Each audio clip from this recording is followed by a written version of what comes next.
Агай мусулман жаратуучусуна, анын пайгамбарларына, периштелерге, анан бейиш тозоо кайта урушу көзгө көрүнбөгөн гайып болгон маселелерди көрбөй туруп ишенип атат да, көрбөй туруп күбөлүк берип атат. Ашхаду алла илаха иллаллах депчи.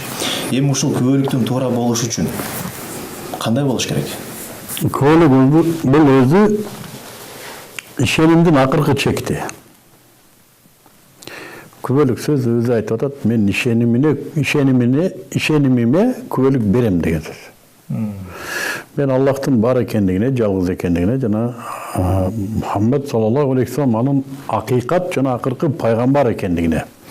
Жана бул алып келген Куран, сүннөт, ислам дини акыйкат экендигине, бейиш, тозок, периштелер, жин, иши пайгамбарыбыз саллаллаху алейхи вассаламга Аллах субхану ва тааладан келген маалыматтын бардыгы акыйкат экендигине мен ишенемин жана мен ошонун акыйкат экендигине күбөлүк беремин деген сөз. Бул акыркы сөз. Бул сөз адамдын мусулман болгондугун далилдейт. Адам мусулман болду, жашоо образы өзгөрдү. Эми ишенимине жараша жашайт. Жана анын күбөлүгү анын мусулман экендигин далилдейт. Анын жашоосун далилдейт. Анын жашоосу капырдан өзгөчөлүгү ушунда. Ал эми дини менен жашайт. Мындай күнүмдүк муктаждыктан, же болбосо практикадан, же илимден келип чыккан жыйынтыктарды колдонсо да, эгер дининде бар болсо колдонот. Анын жашоо образы капырдан ушунусу менен айырмаланат. Эгерде ал күбөлүк берип туруп, бирок жашоо образы капырдын жашоосу бойдон кала берген болсо, демек күбөлүк жалган күбөлүк болду. Жали быш элек күбөлүк болду. Жали адам толук ынана элек инерция менен күбөлүк берди. Балким күбөлүгүндө эле ал күбөлүк катары эмес, бир зикир катары, же бир мындай бир салт катары, же бир кабыл алынган инерция менен деле айтып жүрө бериши мүмкүн. Чыныгы жүрөктөн тастыкталган күбөлүк бул мусулмандын жашоо образы менен бекемделет, тастыкталат. Жана ал күбөлүктү бергенден кийин жашоо толугу менен өзгөрүш керек. Анан ал эгер өзгөрүп отурса, андан ары өзгөрүп отурса, тетири эмес, балким ислам жашоо образы менен толукталып отурат. Андан артка кетпейт. Эгерде кетсе, же болбосо бир жерде туруп калган болсо, демек күбөлүк туура эмес берилди, же бышпаган күбөлүк берилди, же али ынанылбаган ынаным айтылды, же түшүнүлбөгөн түшүнүк берилди, ушундай өнөкөтү болду. Күбөлүктүн бышпай калышына эмне себеп болушу мүмкүн? Бардыгыбыз мусулман ата энеден төрөлдүк деген сөз бар. Мусулман ата энеден төрөлдүңбү, бүттү мусулмансың. Албетте.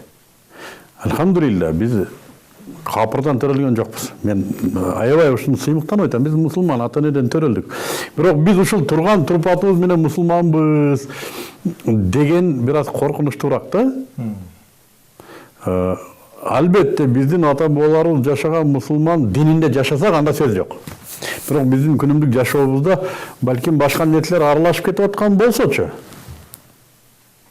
Кечирип коесуздар, ошол голубойлор мен мусулманмын дейиши мүмкүн да. Айтышы мүмкүн, мен атам мусулман, энем мусулман. Мен мусулмандан туулганмын дейиши мүмкүн. Эми айтыңыздар, ал мусулманбы, капырбы? Мына ушундай проблемалар бар. Же башка динге өтүп кеткен. Башка сектада жүрөт. Алго айтышы мүмкүн эми, мен ата энем мусулман, мен өзүмдү мусулманмын деп эсептебеймин дейиши мүмкүн.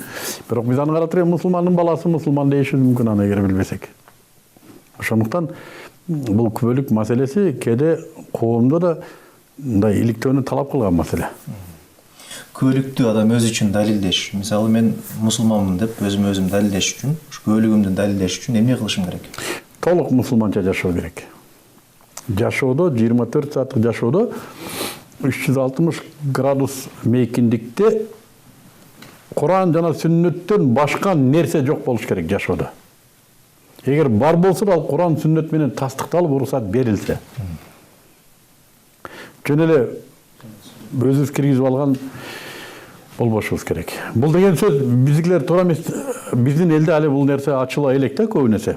Куран сүннөт десе орто кылым деле эстелет да.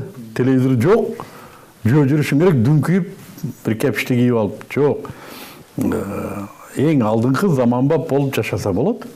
Болгон ошол жашоону да Куран сүннөттөн табыш керек. Жашооңа ар нерсени киргизе бербейсиң. Куран сүннөттөн таап анан киргизесиң.